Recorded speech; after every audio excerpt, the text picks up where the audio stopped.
बिल्कुल देखिए, मैं आपको बता दूं, देखिए मैं बड़ा गंभीर मुद्दे में हूं, बड़ी सोच में हूं, क्योंकि आज मुझे ऐसा लग रहा है कि आजाद मुल्क के अंदर हमारे अपने मौलिक अधिकारों को लूटा जा रहा है। और रोइए, तमाशा ऐसा लग रहा है कि जैसे मौलिक हमारे अधिकार अपने लोगों का हमारे मौलिक अधिकार है, जमीन हड़पना मौलिक अधिकार है, ये हमारी मौलिक अधिकारों का हनन करने की पूरी कोशिश कर रहे हैं। तुम्हारे अधिकारों को तुम्हारे मुस्लिम नेता बोर्ड के नाम पर जिस तरीके से मुसलमान नेताओं के सामने जाके रो, मुसलमानों के ठेकेदारों के सामने मौलिक अधिकारों को खनन करने की कोशिश करी जा रही है। इस कगार पर लाके खड़ा करा जा रहा है कि आज हमें बाप दादाओं पर गुस्सा आ रहा है कि जिस तरीके के हमारे बच्चों को लड़ाई के हमारे अपने मौलिक अधिकारों को खनन करने की हिंदू ने तुमको नहीं लूटा है। जिस तरीके से वक्फ बोर्ड की जमीन हमारे अपने बाप दादों की मिल्कियत है, जिस तरीके हमने ये बहुत गलत हो रहा है, हमारे साथ बहुत गलत हो रहा है, गलत हो रहा है, ये गलत हो रहा है हमारे साथ। आजाद मुल्क को हमारे बाप दादों ने इसीलिए आजाद कराया था ताकि हम चैन के साथ यहाँ पे जी सके, लेकिन जिस तरीके से वक्फ बोर्ड की जमीन ऐसी भाषा का इस्तेमाल ना करें। कोशिश करिए, ठीक है, ये बिल्कुल गलत है, आजाद मुल्क के अंदर हमको ऐसा लग रहा है कि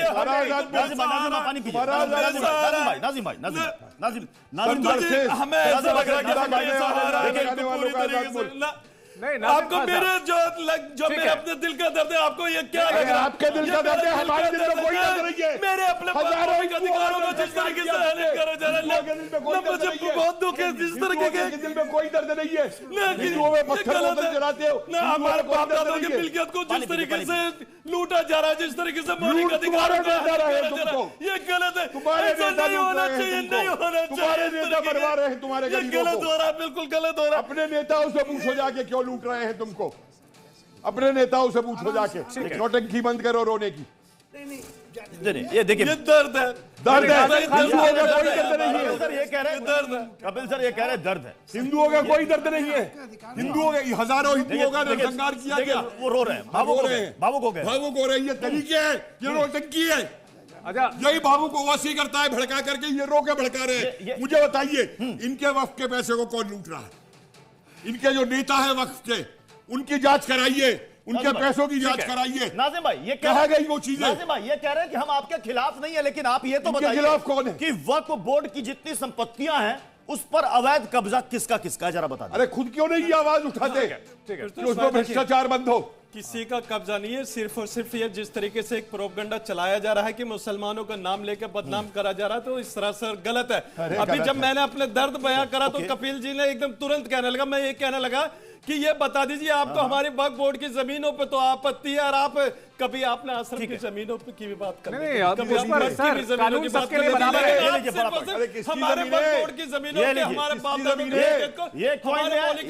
खत्म करने की कोशिश करी जा रही है। ये कह रहे हैं जैसे आप हमारे वक्फ की जमीनों पर कह रहे हैं ना कि साहब हम ट्रांसपेरेंसी लाएंगे, जांच कराएंगे, सर्वे कराएंगे। मठ और जितने भी आश्रम हैं उनके साथ भी यही। ये जमीनें ऊंट पे लाद के लाई दे रहे थे। सबसे पहले इनके आने से, इस्लाम के आने से पहले वो जमीनें किसकी थी मुझे बताएं। कपिल जी, इनका राज था क्या? यहाँ सुन लीजिए, पूरे देश के जवाब दीजिए मुझे। बात कर दूं, ये जमीनें आप क्या ऊंट पे लाद के लाए थे?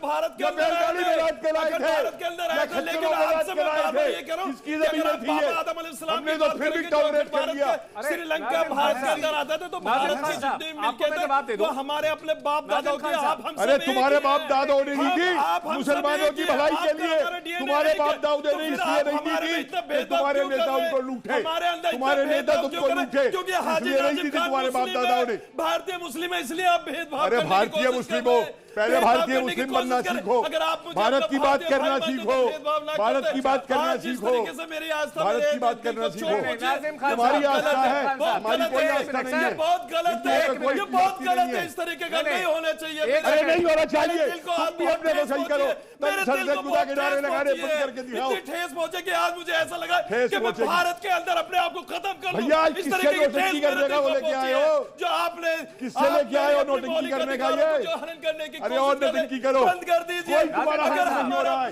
जो तुम्हारे लोग तुम्हारा हनन आप नोटंकी नाज़िम खान साहब, एक सवाल मेरा आपसे तुम जवाब नहीं खोल सकते। नाज़िम खान साहब, अपनी मुसलमान बात तुम्हारे पूरी से करते राजनीति रहे। करके तुमको हड़प यहाँ रहे मुझे हैं। ये बताइए कि क्या जो वक्फ बोर्ड के पास सेक्शन 40 है जिसके तहत वो किसी भी जमीन पर कब्जा कर सकता है, किसी भी जमीन को अपना बता सकता है, किस आश्रम और किस मठ के पास ये अधिकार है? पहला सवाल। दूसरा, जो सरकारी संपत्तियां हैं उनको हड़पने का जो अधिकार है वो किसी को नहीं है, इनको वक्फ है बोर्ड को साहब। क्यों हो सकता है?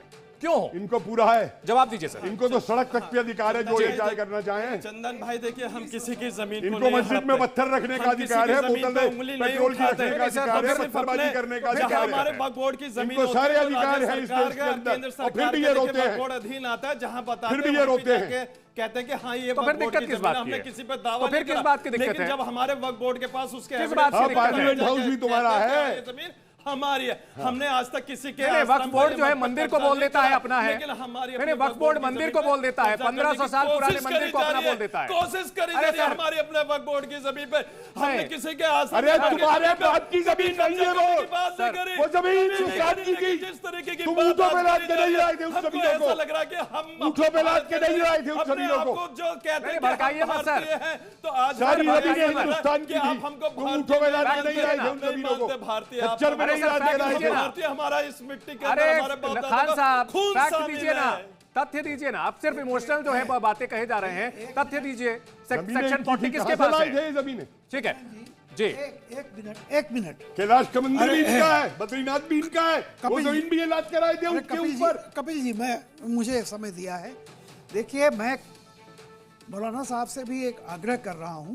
एक देखिए, जो भी बिल है पास होगा, कानून बनेगा, अगर उसमें से हमारा संविधान कहता है कि इक्वलिटी बिफोर लॉ जी। And equal protection of the laws, अगर कोई ऐसा कानून बन रहा है जो इस चीज का उल्लंघन है, तो सरकार, सुप्रीम कोर्ट उसको स्ट्रक डाउन कर देगी। जी। आपका पूरा हक है, आप जाएं, अदालत के दरवाजे खटखटाएं। मैं केवल एक बात कह रहा हूं, समानता का अधिकार हमारा सबका एक मौलिक अधिकार, मैं तो उसको यूं कहता हूं प्राकृतिक अधिकार भी है, नेचुरल जस्टिस है।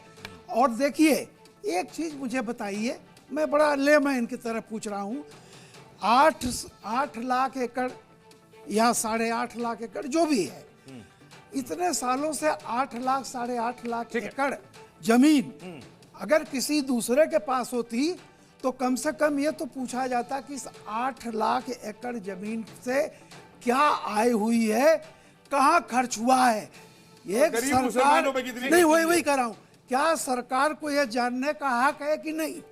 एक 2 एकड़ का 95% इस देश के किसान 2.5 एकड़ से कम उनकी जमीनें हैं, उनसे पूछा जाता है।